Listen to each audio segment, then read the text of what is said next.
அம்சம் அளிக்க சொன்னது. ஆனால் அதை நீங்கள் ஒட்டுமொத்தமாக எதிர்த்தீர்கள். எல்லோரும் இந்தியர் எனில் சிவில் சட்டத்தை மட்டும் தனியாக கேட்பது ஏன்? இதனால் இஸ்லாமிய பெண்கள் பாதிக்கப்படுவார்களே. கொஞ்சம் ஏன்னா இந்த கேள்வியை நீங்க மாத்தி கேட்க வரும்னா கேட்கலாம். ஏன்னா இது கிட்டத்தட்ட 5 தடவை கேட்கப்பட்டு 2 தடவை ஒளிபரப்பு செய்யப்பட்டு ஒளிபரப்பு பார்க்க வேணாம். இந்த உள்ள மக்களுக்கு போகட்டும். இல்ல நிறைய கேள்வி வந்து ஒளிபரப்புக்காக பார்க்க வேணாம், மக்களுக்கு போக வேண்டிய கேள்வி தான் கேட்டிருக்காரு. நல்ல கேள்விதான். இங்க உள்ள உங்களுக்கு தெரிய வேண்டிய கேள்விதான். அதாவதுங்க, இந்தியாவுல உள்ள சட்டம் இருக்குல்ல, முஸ்லீம்களுக்கு சில தனியான சட்டங்கள் இருக்குது. அதை பற்றி என்ன இருக்குதுங்கிறத புரிந்து கொள்ளாமல் ஒரு தவறான பிரச்சாரம் நாட்டில் வந்து முடுக்கிவிடப்பட்டிருக்குங்க. அதனால அதை கொஞ்சம் விழாவாரியாகவே தான் விளக்க வேண்டியிருக்கு. நீங்க புரிஞ்சுக்கணும், இந்தியாங்கிறது ஒரு மதச்சார்பு இல்லாத நாடு. அரசியல் சாசன பிரகாரம் எல்லா மதத்தவர்களும் தங்கள் விரும்பின மதத்தை பின்பற்றலாம், பிரச்சாரம் செய்யலாம், வழிபடலாம், என்ன வேணாலும் செய்யலாம். அதுக்கு அனுமதிக்கிற ஒரு நாடு. இப்படிப்பட்ட ஒரு நாட்டில் எல்லா மதத்தவர்களுக்கும் தனி சட்டம் இருக்கு. நல்லா வழங்கிக்கணும். முஸ்லீமுக்கு மட்டும் இருக்கு, நீங்க தப்பா வழங்கிட்டு இருக்கிறீங்க. அந்த நாட்டினுடைய அரசியல் சாசனத்தை அந்த காலத்தில் எழுதும் போது என்ன பண்ணாங்கன்னா, இந்துக்களை மதிச்சு அவங்களுக்கு 4 சட்டம், முஸ்லீமை மதிச்சு அவனுக்கு 4 சட்டம், கிறிஸ்தவர்களை மதிச்சு அவனுக்கு 4 சட்டம், சீக்கியர்களை மதிச்சு அவனுக்கு ஒரு 4 சட்டம். இதுல நீங்க உங்க மதப்படி நடந்துக்கிறீங்க அப்படின்னு சொல்லி கொடுத்தாங்களே தவிர முஸ்லீமுக்கு மட்டும் கொடுக்கப்படல. இது நீங்க விளங்கிக்கணும். இப்ப இந்தியாவுடைய சட்ட பிரகாரம் முஸ்லீம் ஒருத்தர் வந்து 3 தலைமுறையா சொத்து பிரிக்காம கூட்டு குடும்பமா வாழ்றாரு முஸ்லீம். அவருக்கு வருமான வரியில எந்த சலுகையும் கிடையாது. ஒரு இந்து ஒருத்தர் கூட்டு குடும்பமா வாழ்ந்தால் வருமான வரியிலே அவருக்கு சலுகை உண்டு. நல்லா விளங்கிக்கணும். இந்து கூட்டு குடும்பத்தில் இருக்கக்கூடியவர்களுக்கு வருமான வரியில அவங்களுக்கு சலுகை உண்டு. முஸ்லீம் கூட்டு குடும்பத்தில் இருந்தா அவருக்கு சலுகை இல்லை. ஏன் அதை மாத்துங்க நாங்க கேட்கல. அவங்க கூட்டு குடும்பங்கிற வரவேற்கத்தக்கதை நினைக்கிறாங்க, நினைச்சிட்டு போறாங்க. அதையும் போட்டு நம்ம மாத்த சொல்லணும். அதே மாதிரி ஒரு யார் வீட்டு பிள்ளைய எடுத்து ஒருத்தர் இந்து வளர்க்கிறாரு, வளர்த்தா தத்து பிள்ளைன்னு ஒண்ணு இருக்குது. ஒரு முஸ்லீம் வளர்க்கிறாரு, ஆனா இந்து வளர்த்தா செல்லும், முஸ்லீம் வளர்த்தா செல்லாது. இந்தியாவுல இந்தியா சட்டப்படியே ஒரு முஸ்லீம் யார் வீட்டு பிள்ளை எடுத்து தத்து பிள்ளைன்னு வளர்க்கிறாரு, தத்துலாம் கிடையாது, போடா இஸ்லாத்துல கிடையாதுவாங்க. இந்து வளர்க்கிறாருன்னு வைங்க, தகப்ப மகனுடைய உறவு, வாரிசு, சொத்து கித்து எல்லாமே கிடைக்கும். அப்ப இந்துக்களுக்கு அந்த சட்டம் இருக்கத்தான் செய்யுது. அதே மாதிரி சீக்கியர்கள் இருக்காங்கன்னு வைங்க, சீக்கிய மதத்துக்காரங்க அவங்க அந்த சபைக்கு வரும்போது ஒரு கத்தியோட வரலாம். குருவாள், பாதி வால்ல பாதி இருக்கும்ல. ஏன்னு கேட்ட அரசியல் சாசனத்தை எழுதி வச்சிருக்கான். எப்படி எழுதிருக்கிறான்? சீக்கியர்கள் கத்தி வைத்து கிருபான் வைத்துக் கொள்வது அவங்களுடைய மத சடங்கில் உள்ளது. ஜனாதிபதியை பார்க்க போகும்போது கூட கத்தியோட போகலாம். நீங்க போனா உள்ள பிடிச்சி வச்சுக்குவோம். ஒரு சீக்கியரா இருந்தாருன்னு சொன்னா அந்த கத்தி எடுத்துக்கிட்டு போனால் அது மத உரிமைன்னு வாதாடலாம். சட்டம் சொல்லுது, அப்படி இந்தியாவுடைய சட்டம் தான் சொல்லுது. அப்ப அந்த மாதிரி தான் முஸ்லிம்களுக்கு என்று 4 விஷயங்கள்ல தனியா சட்டம் கொடுத்துரு. 4 விஷயம் தான். எல்லா சட்டமும் இந்து முஸ்லீம் கொண்டுதான் அந்த நாட்டில். நல்லா வழங்கிக்கணும். லட்சக்கணக்கான சட்டங்கள் இருக்குது. அந்த சட்டங்கள் எல்லாமே முஸ்லீமுக்கும் அந்த சட்டம் தான், இந்துவுக்கும் அந்த சட்டம் தான். 4 விஷயங்கள். என்ன 4 விஷயம்? குடும்ப திருமண விஷயம் இருக்குல்ல, திருமணம் செய்யற விஷயம், விவாகரத்து விஷயம், பாகப்பிரிவினை அதாவது சொத்து உரிமை விஷயம், வக்ஃபு விஷயம். இந்த 4 விஷயத்துல மட்டும் முஸ்லீம்கள் அவங்க மதப்படி பங்கு வச்சுக்கலாம். இப்ப எங்க தகப்பனார் செத்து போயிட்டாரு, அவர் சொத்தை இஸ்லாம் சொல்லக்கூடிய விதத்தில் நாங்க பங்கு வச்சுக்கலாம், அதை அனுமதிக்குது. இதுல வேற சமுதாயத்துக்கு பிரச்சனை இருக்கா? இதுல சமூக நிலைந்து கேடு இருக்கா? எங்க சொத்தை நாங்க பங்கு வச்சுக்கிறோம். இதுல பொதுவா சட்டம் இருக்க வேண்டிய அவசியம் இல்லை. அப்ப என் தகப்பனுடைய சொத்தை என்னுடைய மார்க்கப்படி எனக்கு எவ்வளவு கிடைக்கணுமோ அப்படி நான் எடுத்துக்கலாம். என் தம்பிக்கு எவ்வளவு கொடுக்கணுமோ அதை கொடுக்கலாம், என் தாய்க்கு எவ்வளவு கொடுக்கணுமோ அவ்வளவு கொடுக்கலாம். இந்த மாதிரி எடுத்துக்கொள்வதை இஸ்லாம் இந்திய சட்டம் அனுமதிக்குது. இதுல தனி சட்டம் இருக்குது. அதே மாதிரி விவாகரத்து பண்றோம், கோர்ட்டுக்கு போக வேண்டியது இல்லை.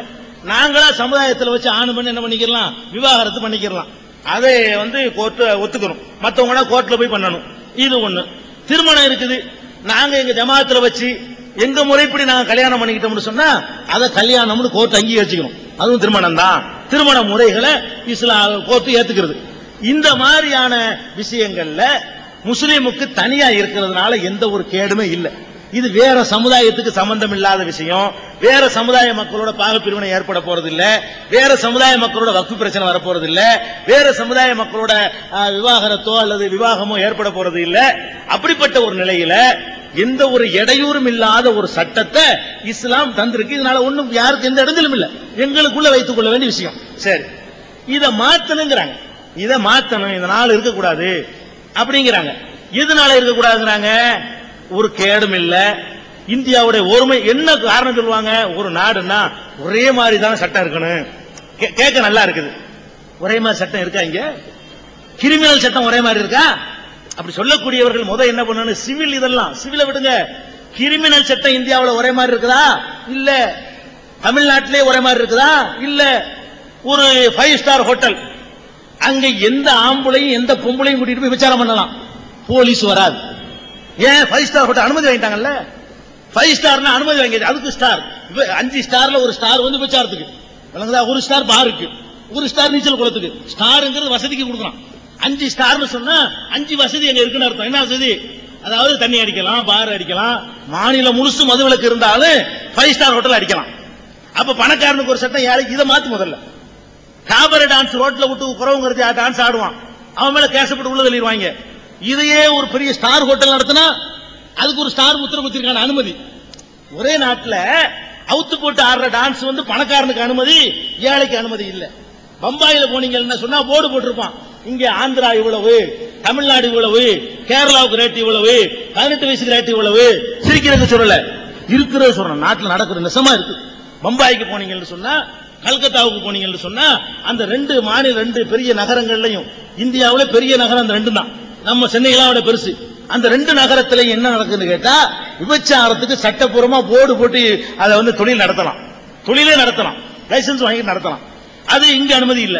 இது ஒரே சட்டமாக்குங்களேன் பார்ப்போம். தண்ணி அடிக்கிறது ஒரே மாதிரி எல்லா பக்கத்திலையும் தண்ணி அடிக்க கூடாதுன்னு சொல்லுங்களேன் பார்ப்போம். அதுல செய்யும் முதல்ல ஒரே சட்டம் சொன்னா, இன்னைக்கு வரைக்கும் பணக்காரனுக்கு ஒரு சட்டம், ஏழைக்கு ஒரு சட்டம், மாநிலத்துக்கு மாநிலம் வேற சட்டம். இந்த மாநிலத்தில் ஹெல்மெட் போடாம வண்டி ஓட்டலாம், பெங்களூர்ல ஓட்டினா பிடிச்சி உள்ள வச்சு போடுவான். ஒரே நாடுதான், ஒரே நாடுதான். தமிழ்நாட்டில் ஹெல்மெட் இல்லாம புதுக்கோட்டையில் ஓட்டினா சும்மா விட்டுருவான். நீங்க பெங்களூர்ல போய் ஓட்டினீங்கன்னா உள்ள கொண்டு வச்சிருவான். அங்க ஹெல்மெட் போடணும். ஏண்டா இவனுக்கு ஹெல்மெட் போட்டா குற்றம், அவனுக்கு மட்டும் குற்றம் இல்ல? என்ன இது? இப்படி நிறைய இருக்கு. மாநிலத்துக்கு மாநிலம் வரியில வித்தியாசம். நான் கேட்கிறேன், இந்த பக்கத்துல பாண்டிச்சேரி இருக்குது, எல்லா பணம் முதலையும் போய் பாண்டிச்சேரியில தொழில் ஆரம்பிக்கிறான். என்னடான்னு கேட்டா வரி விலக்கம். ஒரே நாடு தானப்பா, அதுல தமிழ்நாட்டுக்கு மட்டும் வரி கூட, பாண்டிச்சேரிக்கு மட்டும் வரி கம்மி. என்ன அதுங்கிற? ஒரே மாதிரி சீரா வரி போட்டு பார்ப்போம். பாண்டிச்சேரியில வரி சலுகைனால எல்லா தொழிலும் அங்க போய் ஆரம்பிக்கிறான், வரி சலுகையா. அப்ப அதுல வித்தியாசம் இருக்கு. மாநிலத்துக்கு மாநிலம் அந்த பொருள்கள்ல கட்டுப்பாடு விதிக்கிறதுல இருக்கு, ரேஷன் பொருள்கள்ல வித்தியாசங்கள் இருக்குது. அதனால அதுகளை எல்லாம் ஒன்றுபடுத்துறதுக்கு எப்படி தப்புன்னு சொல்றோமோ அது மாதிரி தான் இது தேவையில்லாத விஷயம். இன்னும் சொல்ல போனா, இந்தியாவுடைய ஆட்சி மொழி எதுங்க? இந்தியாவுடைய ஆட்சி மொழி எது? அரசியல் சாசனப்படி இந்தி மொழி. அரசியல் சாசனம்ங்கிற புஸ்தகத்தை புரட்டி பாத்தீங்கன்னா, இந்தியாவின் ஆட்சி மொழி இந்தின்னு எழுதி வச்சிருக்கு. இந்தி தான் இந்தியாவுடைய ஆட்சி மொழி. ஆனா தமிழ்நாட்டில் போராட்டம் பண்ணதுனால நேரு ஒரு வாக்குறுதி கொடுத்தார், ஆட்சி மொழி சட்டப்படி இந்தி தான், நீங்க விரும்பாத வரைக்கும் திணிக்க மாட்டேன். உறுதிமொழியில வண்டி ஓடிக்கிட்டு இருக்கே தவிர சட்டப்படி இந்தி தான் ஆட்சி மொழி. அப்ப இந்தி ஆட்சி மொழி கொண்டு வைப்போம், கொண்டு வர மாட்டேன். கொண்டு வந்தால் சட்டம் ஒழுங்கு பிரச்சனை வரும், கலவரம் வரும், தேவையில்லாத ஒரு தனியனை இதுக்கு உண்டாக்கணும். சட்டத்தில் இருக்கிறதையே விட்டு கொடுத்திருக்கிறோம்.